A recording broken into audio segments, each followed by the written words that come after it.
O processo de globalização derruba fronteiras, encolhe distâncias, generaliza a informação, alarga horizontes e promove a circulação de mercadorias e capitais. Torna cada vez mais fáceis os desejos, sonhos e mobilidade das pessoas. Portugal é hoje um país aberto ao mundo. O turismo é um dos pilares da sua economia. Gera, direta ou indiretamente, 15 a 20% do produto nacional. As condições naturais do país, dádiva da natureza, e a natureza das gentes fazem da terra portuguesa um destino apetecível para muitos dos que aqui não nasceram, mas querem fixar residência entre nós, temporária ou para o resto das suas vidas. É disso que trata o panorama imobiliário esta semana. Turismo residencial. Também fala de portugueses que, aprendendo a bem receber o estrangeiro, conservam um espírito de aventura e decidem investir fora de portas, para onde levam o seu know-how e capacidade de trabalho. Foi dado no Brasil o primeiro passo para a criação de uma Confederação Internacional do Imobiliário, que pretende reunir as entidades dos países de língua oficial portuguesa mais representativas do setor. No início de fevereiro, regressou a Portugal uma delegação da Associação dos Mediadores Imobiliários, que, com o apoio da Associação Portuguesa dos Industriais da Construção Civil e Obras Públicas, a ICOPNE, garantiu naquele país da América Latina o empenho de importantes instituições brasileiras no projeto de constituição da CIMLOP, Confederação do Imobiliário de Língua Oficial Portuguesa. O próximo destino é Luanda, onde será formalizada a participação de instituições angolanas no núcleo duro de uma confederação que visa alargar-se progressivamente a todos os países que falam português. Para o presidente da APMIP, os objetivos desta ação de diplomacia económica foram plenamente atingidos. O projeto da CIMLOP é um instrumento de trabalho muito importante para a captação de investimento estrangeiro nos mercados imobiliários dos países de língua oficial portuguesa, afirmou Luís Carvalho Lima no regresso do Brasil, uma das principais economias emergentes do mundo, país onde o setor imobiliário já atingiu níveis de sofisticação muito elevados. A delegação portuguesa teve encontros com diversas entidades empresariais nas cidades de São Paulo, Brasília e Fortaleza. Na capital económica do país irmão, a representação da APMIP, que entre outros integrava o presidente Luís Lima e o vice-presidente Vítor Patacas, foi recebida pela direção do Secovia SP, o Sindicato das Empresas de Compra, Venda, Locação e Administração de Imóveis Residenciais e Comerciais de São Paulo. No almoço de trabalho realizado no edifício sede, o presidente da Secovi, João Crestana, manifestou o interesse da maior associação empresarial do setor imobiliário na América Latina em participar na organização da Confederação do Imobiliário de Língua Oficial Portuguesa e afirmou: "Vamos evoluir na proposta e iniciar imediatamente os estudos necessários." No Brasil, a fileira da construção e do imobiliário é responsável por 9 milhões de empregos diretos e indiretos e representa 21% do produto nacional. Na capital, Brasília, a delegação portuguesa foi recebida pelo presidente da estrutura equivalente à APMIP. João Teodoro da Silva garantiu o apoio total da cúpula do organismo, que reúne os mediadores brasileiros, COFECI, Conselho Federal de Corretores de Imóveis, à constituição da CIMLOP. Finalmente, Fortaleza, onde a presença de investimentos portugueses no setor turístico é relevante, foi o ponto de encontro entre a comitiva da APMIP e a direção do CRECI, o Conselho Regional de Corretores de Imóveis do Estado nordestino do Ceará.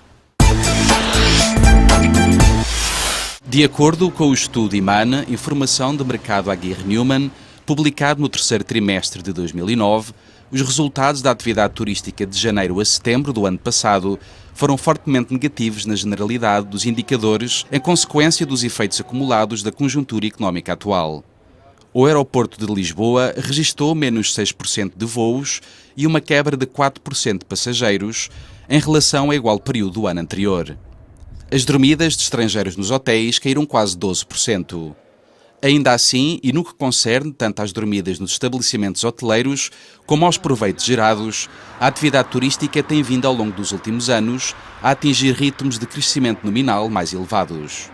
As dormidas de turistas nacionais registaram um acréscimo de 3% entre 2008 e 2009, e nos 3 primeiros trimestres do ano passado, o aumento da oferta hoteleira em Lisboa traduziu-se na abertura de 3 novas unidades e a reabertura de uma outra, o que trouxe ao mercado 193 novos quartos. O mercado de hotéis, a nível dos indicadores operacionais, portanto, sofreu bastante, foram muito baixos, a nível daquilo que nós chamamos as taxas de ocupação e os preços médios por quarto vendido. No entanto, Portugal, Lisboa, neste caso, é considerado um dos destinos mais acessíveis, portanto, a nível europeu, seja pelos gastos por estadia, quer seja pelo seu clima, pela segurança, pelas infraestruturas existentes. Portanto, e com isto, Portugal tem vindo, na última década, a aumentar a sua oferta em termos de segmento de 4 estrelas e 5 estrelas, assim como a presença de promotores internacionais, de grandes cadeias internacionais de operadores hoteleiros no nosso país. Tanto assim é que, nesta edição de 2009, Lisboa ganhou 5 prémios do World Travel Awards, que é muito importante, são prémios muito importantes a nível internacional. Portanto, penso que se pode considerar que Lisboa é já um destino consolidado, um destino turístico consolidado. A cidade de Lisboa foi considerada o melhor destino turístico da Europa e o melhor destino para cruzeiros e city breaks. A TAP, como melhor companhia aérea do mundo a voar para a América do Sul, o Hotel Vila Joia de Albufeira como o melhor boutique resort da Europa e do mundo e o Marriott Hotel da Praia del Rei como o melhor resort de praia e golfe da Europa. Foram também vencedores dos mais prestigiados troféus do turismo mundial. Contudo, Paula Sequeira refere alguns riscos para o turismo nacional decorrentes da conjuntura atual. Estão em pipeline uma série de projetos para os próximos anos, que esses sim temos algumas dúvidas, tendo em conta a atual conjuntura, se efetivamente irão cumprir os prazos ou se serão, portanto, colocados em stand-by e adiados por mais alguns anos. Mas no que se refere ao investimento estrangeiro e ao futuro do turismo em Portugal, a economista da consultora Aguirre Newman mostra-se otimista. A nível do investimento, nota-se, portanto, uma maior apetência pelos investidores estrangeiros em ativos nacionais. Nomeadamente, o nosso Departamento de Investimento tem estado a trabalhar em algumas dessas transações. A nível da hotelaria, há toda uma questão que tem a ver com a sazonalidade. Pronto, nomeadamente a questão dos meses de verão, são sempre meses mais procurados. No entanto, Portugal e Lisboa, sendo um ativo, um destino consolidado, continua a captar portanto, turistas, e isso é visto, apesar de os níveis terem baixado, a nível de taxas de ocupação e tudo mais, mas continua a captar interesse e continua a captar turistas. Daí a nossa convicção de que portanto, o interesse se irá manter e para o próximo ano acreditamos que melhorar, inclusive. No final do século XIX e início do século XX, a aristocracia europeia descobriu a amenidade dos climas da Madeira e Costa do Estoril. Antes e durante o conflito, foram os refugiados europeus da Segunda Guerra Mundial que ficaram a conhecer a hospitalidade do povo português. E na década de 60 do século passado, os ingleses descobriram o Algarve. Desde então, as receitas do turismo ganharam um peso crescente e hoje, num mundo globalizado em que as distâncias são cada vez mais curtas, este setor da atividade económica é um pilar fundamental da nossa riqueza e fator indispensável para o desenvolvimento do país. Muitos dos que nos visitam decidem passar largas temporadas entre nós ou, mais ainda, ficar cá para sempre. Andrew Coates, de origem escocesa, radicou-se há 20 anos em Portugal. Aqui construiu uma carreira profissional centrada na procura da inovação na oferta turística e hoteleira do país e acredita no seu futuro. Se fizemos um survey lá na Inglaterra e perguntámos sobre a notoriedade de Portugal, a notoriedade do Algarve ou Algarve, e acho que a resposta era: sim senhor, conhecemos Portugal muito bem, conhecemos o Algarve. 90% das respostas era sim. Então a oportunidade é, no fim, comunicar: existe um outro, vou dizer, país. Existe Portugal, existe o Algarve, existe o Alentejo, existe a região do Oeste, etc, etc. Então, a cultura, o património, as histórias, o património histórico de Portugal não está muito bem conhecido lá fora. Sim, senhor, os portugueses fizeram grandes coisas em termos de descobertas, no século XV, etc. Mas depois não há um entendimento do resto. Então, Eu acho que esta é uma questão, mais uma vez, do posicionamento, do marketing, comunicação, e uma necessidade de integrar a cultura do país junto com estes produtos. Então, os produtos genéricos dos Golf Resorts têm que integrar a cultura do país. Não vou dizer é fácil, não é? Mas existe, sem dúvida, uma oportunidade para marcar a diferença entre o Portugal e os outros países com quem nós concorremos. Será possível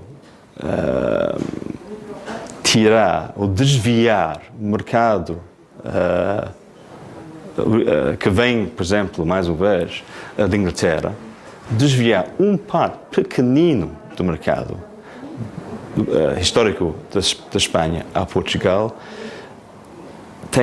isso pode ter um impacto enorme em termos de procura. Então, para distinguir a Espanha e Portugal junto aos mercados de procura é fundamental.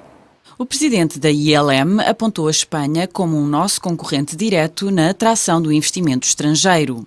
Eduardo Abreu, presidente da Neoturis, uma outra empresa de consultoria estratégica que tem acompanhado alguns dos maiores investimentos em projetos de turismo residencial em Portugal e no estrangeiro, também referiu a Espanha no depoimento que deu ao Panorama Imobiliário quando lhe pedimos para nos indicar os mercados em que o nosso país deve apostar. Penso que há dois mercados que de alguma forma devem ser objeto de aposta. Espanha, que é um mercado que a este nível sempre não foi nunca um mercado visto como prioritário para muitos promotores e que, onde existem alguns casos de sucesso em termos de venda, nomeadamente no Oeste, e os portugueses imigrados que de alguma forma poderão voltar ou seja, a remessa de imigrantes que fariam nas décadas de 80 e 90, que tão importantes foram para a nossa economia, poderão ser investidas em unidades imobiliárias, em empreendimentos desta natureza. Eduardo Abreu destacou o peso e todas as potencialidades do turismo residencial no nosso país. Tem um peso na nossa economia que ainda não é proporcional de todo ao potencial que tem. Se nós compararmos qualquer país que não Portugal, ao nível de alguns dos principais fatores críticos de sucesso para se desenvolver o turismo residencial, falava em localização, proximidade dos mercados emissores, de clima, de estabilidade socioeconómica e social, de custo de vida, entre as principais, de qualidade de produto em termos de destino turístico já lançado.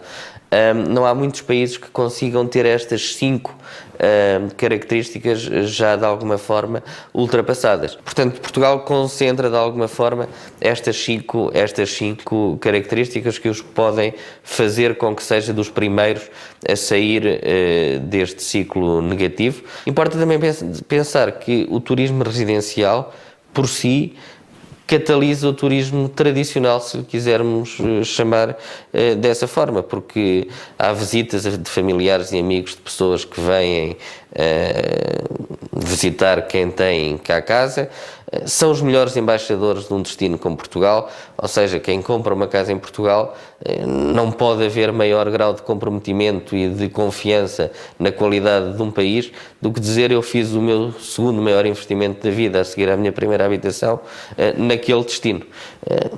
Não há páginas de publicidade no Financial Times que paguem algo semelhante a isso.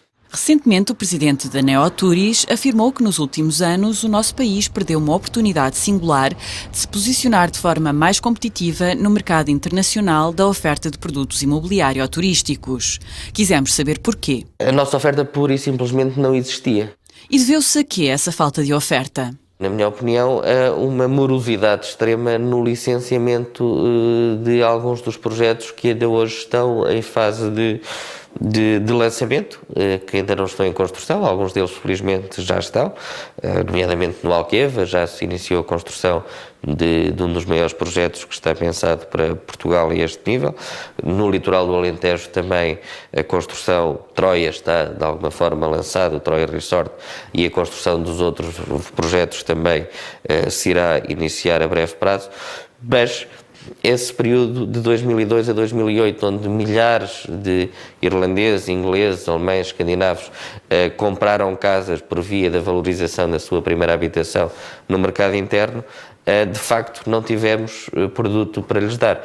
E o nosso desafio é que em 2012, 2013, quando regressarem ao mercado, exista de facto esse produto do mercado, porque as vantagens comparativas de Portugal são muito evidentes em relação a outros mercados. Contudo, refere Andrew Coutts, o turismo em Portugal não atravessa um dos seus melhores momentos. É preocupante porque a maioridade dos resorts de alguma escala estão on stand-by à espera. Então mais uma vez, depois, entre Páscoa e verão, vai ser mais um teste do mercado. Porque, obviamente, existe uma grande falta de confiança dos promotores e dos outros stakeholders, nomeadamente os bancos. Então, os bancos têm palavra, não é? Hoje em dia, têm palavra. Quer dizer que atualmente não há liquidez nos mercados para investir no turismo de habitação em Portugal? Liquidez, há pouca liquidez agora. Se falarmos agora em termos do mercado institucional, existe capital que tem algum interesse em Portugal, que vem dos palopes, vem obviamente de Angola, do Brasil, estamos a ver isso dia em dia, não é? E acho que vai haver investimentos fortes no primeiro semestre deste ano.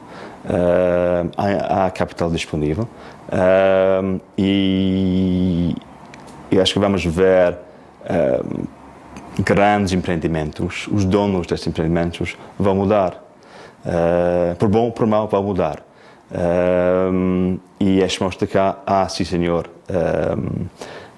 confiança no setor, e dois, há capital para fazer investimentos, mas nós temos tantos projetos on stand-by, fase do projeto, fase do plano. Eu acho que é preciso uma iniciativa muito bem pensado em termos do posicionamento do país junto a estas fontes de capital. Produtos genéricos do resort que só tem golfe para ancorar, acho que não. Só resorts, não. Então devemos pensar, e existe uma oferta do futuro grande do país, em várias regiões. Podemos distinguir claramente esta oferta em comparação com os concorrentes. Quando e de onde podemos esperar um novo impulso ao nosso turismo e que medidas devem ser tomadas para sustentar o seu crescimento? Estas foram duas das questões que colocamos a Eduardo Abreu. Não acontecerá provavelmente ainda durante 2010, mas penso que talvez durante 2011 se comece a assistir ao regresso de alguns compradores ao mercado nacional, nomeadamente de Inglaterra, talvez não ainda da Irlanda, muito seguramente, mas de Inglaterra, que será muito provavelmente e continuará a ser durante alguns anos o nosso principal mercado comprador de turismo residencial. Mercados como a Alemanha, Escandinávia, Benelux, que no fundo poderão ser considerados também tradicionais, continuarão a ser mercados bastante importantes, que não chegarão aos valores provavelmente em conjunto de Inglaterra, mas poderá haver um equilíbrio entre todos esses mercados com o mercado do Reino Unido, e penso que haverá oportunidades para alguns mercados, como a Rússia, o mercado angolano, que poderão vir a comprar algumas unidades imobiliárias em Portugal, mas também acredito que não serão nunca responsáveis em conjunto por mais de 2, 3, 4% das vendas globais que se vão fazer nos resorts que estão neste momento em comercialização ou pensados no futuro.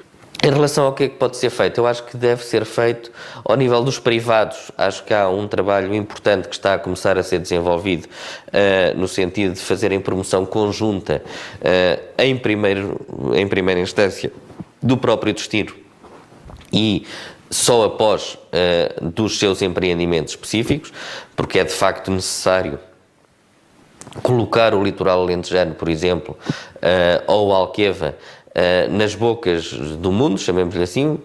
Os mediadores vão ter que conhecer essa realidade, os consumidores finais vão ter que conhecer, e hoje ainda há um grande grau de desconhecimento a nível internacional de um destino como o litoral alentejano, como o Alqueva, ou mesmo com o Oeste, embora aí em menos escala, porque já começa a ter alguma representatividade. Portanto, promoção, efetivamente promoção do destino e dos empreendimentos a um segundo nível, porque nós não estamos a concorrer, dois empreendimentos no litoral alentejano não estão a concorrer entre eles, estão a concorrer com 200 destinos que se colocam no mercado para venda de turismo residencial também, e portanto se não conseguimos ter o litoral alentejano na shortlist, os empreendimentos, por maioria de razão, também não vão conseguir lá ser posicionados. Além do apoio à promoção de Portugal nos mercados externos, Eduardo Abreu atribui ao Estado um papel fundamental no plano financeiro. Numa altura onde o financiamento é extraordinariamente difícil de obter, devido às condições que todos sabemos, achamos que o Estado pode ter um papel importante no suporte ao arranque destes projetos, ao nível de investimentos que são necessariamente muito pesados em termos de infraestruturas, de marinas, de hotéis, de todos os equipamentos que são necessários para que um destino se possa começar a afirmar e se calhar daqui a 2, 3 anos, 4 anos possa começar a vender e a comercializar as suas unidades de turismo residencial. A terminar a conversa, o Panorama Imobiliário quis saber: e para os portugueses este é um momento bom para comprarem uma casa de férias? Eu diria que para os portugueses que possuem ainda alguma liquidez, e se calhar não é um momento famoso para pensar nessa situação, é de facto uma boa altura, porque terá um poder negocial junto dos promotores talvez um pouco melhor em termos de ajustamento de preço ou de condições de pagamento. Portanto, penso que para quem o quiser fazer e não esteja em condições de fazer, não haverá muito melhores alturas do que esta para entrar no mercado.